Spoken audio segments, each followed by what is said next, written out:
Bienvenido al curso superior de Cardiología 2020-2021 del Colegio de Médicos de la Provincia de Buenos Aires, Distrito 5, Luján.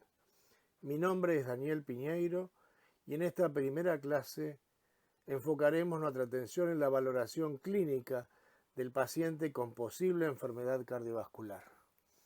En esta primera clase nos dedicaremos a la anamnesis. Nos abocaremos hoy a los métodos complementarios que se emplean en el paciente con sospecha de insuficiencia cardíaca y al diagnóstico de esta entidad. En esta diapositiva tomada de la Sociedad Europea de Cardiología se puede ver que las herramientas fundamentales del diagnóstico son el examen clínico, el electrocardiograma, la placa de tórax y el ecocardiograma, a lo cual se agrega un biomarcador que son los péptidos natriuréticos.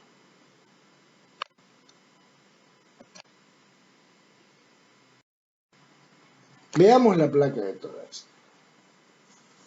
Es casi imposible que un paciente tenga insuficiencia cardíaca con una placa de tórax normal. ¿Qué podemos encontrar a nivel de la placa de tórax? A nivel de la silueta cardíaca, cardiomegalia, por hipertrofia ventricular concéntrica o excéntrica.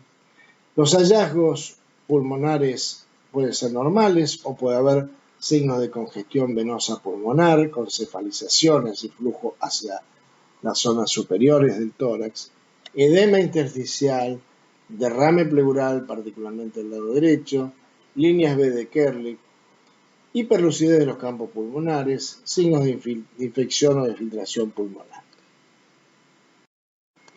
En esta diapositiva se resumen algunos de estos hallazgos.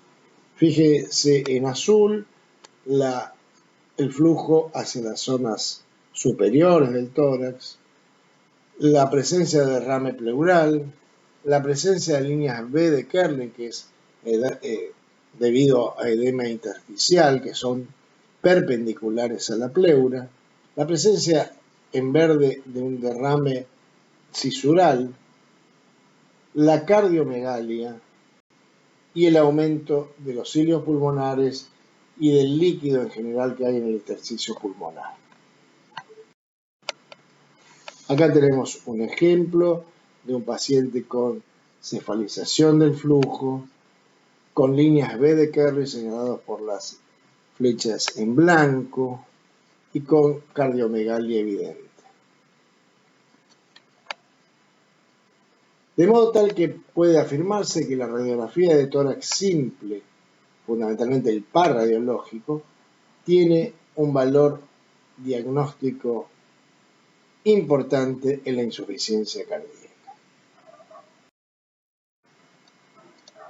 Acá simplemente es para ejemplificar bien las llamadas líneas de Kerley B, que son las más específicas de insuficiencia cardíaca.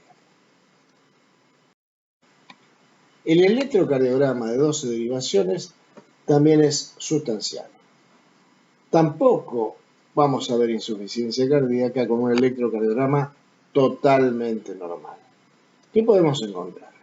Taquicardia o bradicardia sinusal, arritmias auriculares, fundamentalmente fibrilación auricular, arritmias ventriculares, secuela de infarto, ondas Q patológicas, signos de hipertrofia ventricular izquierdo, bloqueo auriculoventricular, microvoltajes y ensanchamiento del QRS con imagen de bloqueo completo de rama izquierda. Esto también es muy importante porque va a determinar conductas terapéuticas. De modo que cabe subrayar que el electrocardiograma tiene valor diagnóstico esencial en la insuficiencia cardíaca. El ecocardiograma y el Doppler cardíaco se han constituido como elementos diagnósticos imprescindibles a la hora del diagnóstico, el pronóstico y el seguimiento del paciente con insuficiencia cardíaca. Lejos de pretender explicar ecocardiografía, simplemente queremos ilustrar con estos dos ejemplos un paciente a la izquierda con insuficiencia cardíaca diastólica con gran hipertrofia ventricular y un paciente con insuficiencia cardíaca sistólica a la derecha con un ventrículo enorme y con una pésima contracción ventricular.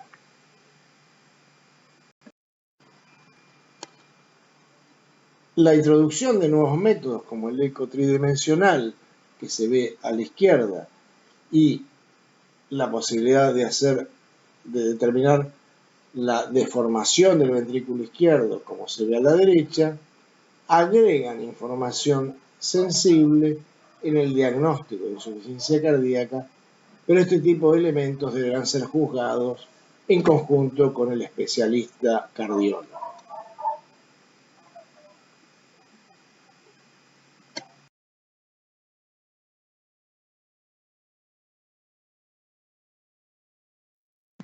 El Doppler permite determinar las presiones de llenado del ventrículo izquierdo.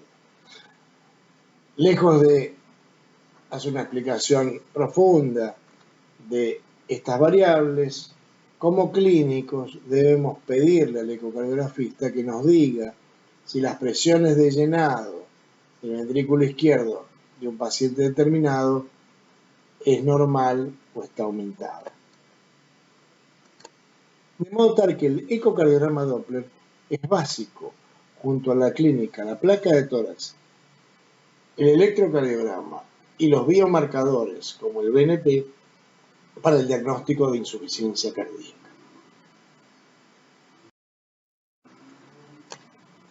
Finalmente nos referimos al péptido natriurético BNP. Se puede determinar su forma previa, que es el ProBNP, pero independientemente de esto, es un biomarcador que está hablando de un aumento de la tensión parietal a nivel del ventrículo izquierdo. La importancia clínica de la determinación del BNP es que tiene una sensibilidad del 89% y una especificidad del 81% para el diagnóstico de insuficiencia cardíaca. Deben tener en cuenta el sexo, la edad del paciente y la función renal a la hora de evaluar si la determinación de BNP es normal o está elevada. Volviendo a las etiologías, recordamos que la insuficiencia cardíaca isquémica es prácticamente 2/3 de las insuficiencias cardíacas, las no isquémicas el tercio restante. Y allí se encontraría la hipertensión arterial. De modo tal que excluir el diagnóstico de enfermedad coronaria es fundamental, ya sea por medios no invasivos, como en este caso la cámara gamma, o por medios invasivos, como es el cateterismo cardíaco. En la actualidad, el cateterismo cardíaco, ya sea invasivo o su subrogante, que es la tomografía computada multicorte para el estudio de las arterias coronarias, es un elemento imprescindible a tener en cuenta en la evaluación del paciente con insuficiencia cardíaca, particularmente cuando sus factores de riesgo para enfermedad coronaria están presentes y no es necesario que el paciente haya tenido angina de pecho para no pensar en la causa etiológica coronaria.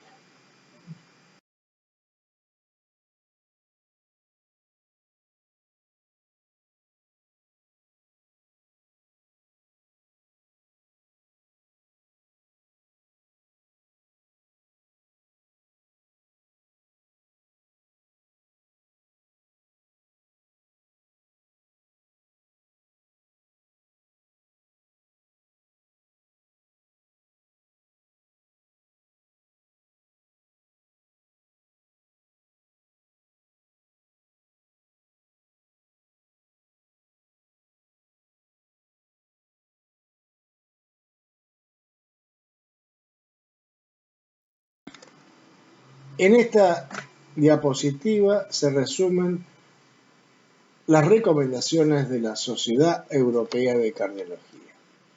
Simplemente deseamos subrayar algunas de ellas. La indicación del ecocardiograma transtorácico es clase 1, es decir que todo paciente con insuficiencia cardíaca debería tener por lo menos un ecocardiograma transtorácico. En algunas circunstancias, la resonancia magnética es imprescindible, particularmente en las situaciones en que debemos determinar enfermedades miocárdicas como la amiloidosis, la sarcoidosis, la enfermedad de Fabry, etc. Por último, la angiografía coronaria está recomendada en los pacientes que han tenido angina de pecho, pero que esta no puede excluir la causa coronaria. Y hay situaciones en que debemos reevaluar la estructura miocárdica y la función utilizando métodos no invasivos, como se observa en la parte final del slide.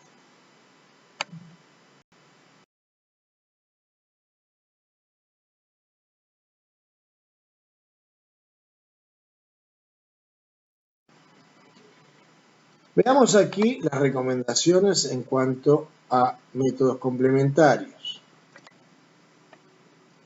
Son indicaciones clase 1, es decir, imprescindibles, tener una hemoglobina, un recuento de glóbulos blancos, el ionograma, sodio, potasio, la función renal, particularmente la creatinina y la urea, test de función hepática, la glucemia y la hemoglobina glicosilada, el perfil lipídico, la tirotrofina, la ferritina y en algunos casos particulares el péptido natriurético.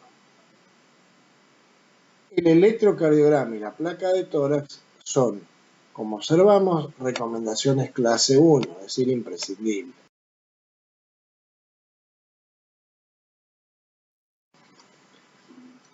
Vayamos ahora al diagnóstico de la insuficiencia. Desde hace muchos años se establecieron los criterios de Framingham, siendo los criterios mayores disnea paroxística nocturna, ingurgitación yugular, estertores pulmonares, es decir, crepitantes, cardiomegalia, edema agudo de pulmón, tercer ruido o reflujo hepatoyugular. Los criterios menores son edemas en los miembros inferiores, tos nocturna, disnea de esfuerzo, hepatomegalia, taquicardia y derrame pleural. De acuerdo a estos criterios, la presencia de dos criterios mayores o de un criterio mayor y dos menores o de tres menores establece el diagnóstico de insuficiencia cardíaca. No desconocemos las limitaciones que tienen estas metodologías a través de criterios, pero es útil sobre todo para la investigación clínica. Se han desarrollado algunos métodos cortos de diagnóstico de insuficiencia cardíaca. Por ejemplo, el denominado FACES, que es 5 preguntas. ¿Se fatiga más fácilmente con su actividad habitual? ¿Ha modificado sus actividades o su ejercicio? ¿Se encuentra confortable al subir un piso de escalera? ¿Ha tenido alguna vez edema o hinchazón de las piernas? ¿Ha tenido alguna vez falta de aire y sofocación? Bueno, estas 5 preguntas muy sencillas acercan el diagnóstico de insuficiencia cardíaca a nivel clínico. Este es el algoritmo propuesto por la Sociedad Europea de Cardiología, en el cual vemos que ante la sospecha de insuficiencia cardíaca tenemos la evaluación a través de la historia clínica, el examen físico, el electrocardiograma y más abajo los péptidos natriuréticos y el ecocardiograma.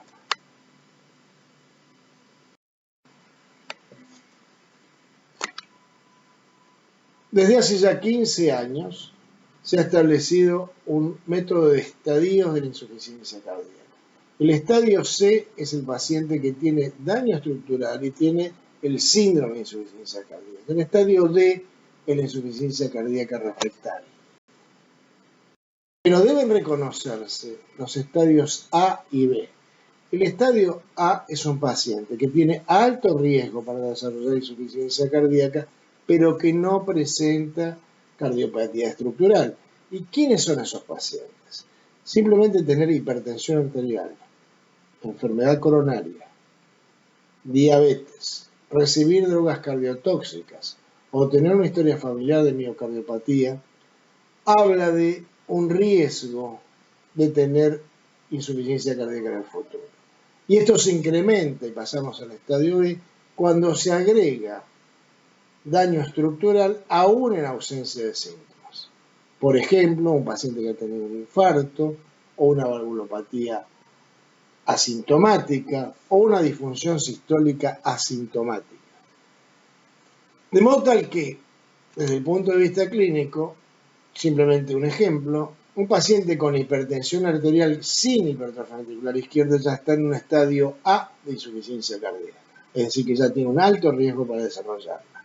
Si a esto se agrega hipertrofia del ventrículo izquierdo, dilatación de la aurícula izquierda, ya pasamos a un estadio B. Y esto es inminente que el paciente va a desarrollar clínica de insuficiencia cardíaca. Es decir, que la epidemia de insuficiencia cardíaca debe ser contenida en el estadio A, es decir, el tratamiento de la hipertensión arterial, el tratamiento de los factores de riesgo de enfermedad coronaria, el control de la diabetes, el control de las drogas cardiotóxicas.